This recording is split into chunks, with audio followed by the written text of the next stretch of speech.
அஜித்குமார் அவர்கள் முதல்ல தேர்தல் களம் சார்ந்து வாக்குப்பதிவு களம் சார்ந்து வந்து தன்னோட ஜனநாயக கடமையை ஆற்றுறவங்கள முக்கியமான ஒருத்தர் அஜித் அவர்கள்.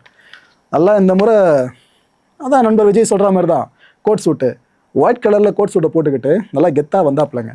வந்தவர் ஓட்டு போட்டார், அதுக்கப்புறம் கிளம்பி போனார். இவ்வளோ தான் நடந்துச்சு. இதுதான் ஒரிஜினல் ஃபோட்டோ. நான் உங்களுக்கு காட்டுறது. கை எப்படி காட்டுறாப்புல இப்படி எடுத்து காட்டுறாரு. எங்கே மை வச்சுருக்காங்களா இப்படி எடுத்து காட்டுறாரு. இவ்வளோ தான். இந்த கையை கொஞ்சம் அப்படி விரிச்சிட்டு இதில் இந்த 2 விரலை தூக்கிட்டு இப்படி காமிச்சா எப்படிங்க இருக்கும்? இப்படி கிரியேட் பண்ணி விட்டாங்க.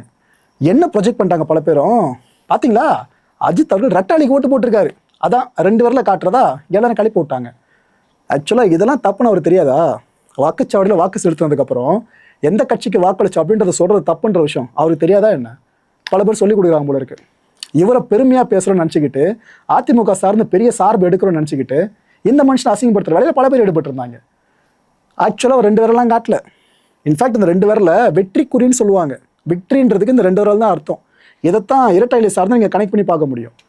ஆனால் அந்த பேசிக்கே தெரியாமல் பல பேரை கழிப்பு விட்டாங்க. ஸோ அது வதந்தி மக்களே யாரும் நம்பிடாதீங்க. 2 விரலாம் தூக்கி காட்டவே இல்லை அவர். இன்னொரு விஷயமா சொல்லிடுறேன்.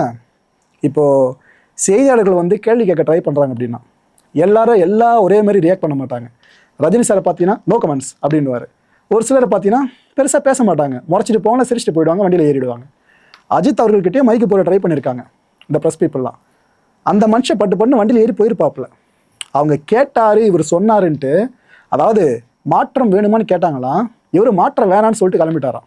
எப்படி ஒரு கார் எடுத்து பல பேர் அடிக்க ஆரம்பிச்சிட்டாங்க பார்த்தீங்களா?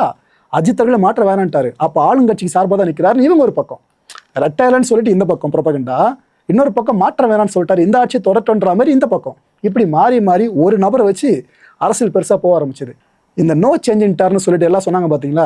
அப்படின்னு நடக்கவே இல்லை. அவர் சொல்லவே இல்லை. இதை நானா சொல்கிறேன்னு நினைக்காதீங்க.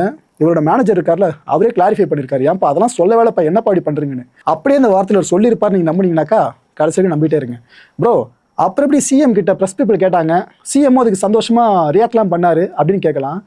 மக்களே, இப்போ ஒரு விஷயம் நடக்குதுனாக்கா இதை நம்ம கொண்டு போகிறோம்ல, அது வரைக்கும் அந்த செய்தியை சம்மந்தப்பட்டவங்க கூட பார்த்துருக்க மாட்டாங்க, கேட்டிருக்க மாட்டாங்க. நம்ம சொல்கிறதான் ஓ அப்படி சொன்னாரா அப்படின்ட்டு அதுக்கு ரியாக்ட் பண்ணுவாங்க. வித்தியாசம் புரியுதா? ஸோ இதனால் பொத்தாம் முதல் முடிவுக்கு வந்துடாதீங்க. நடந்ததை மட்டும், உண்மையை மட்டும் மனசில் தெளிவாக வச்சுக்கோங்க.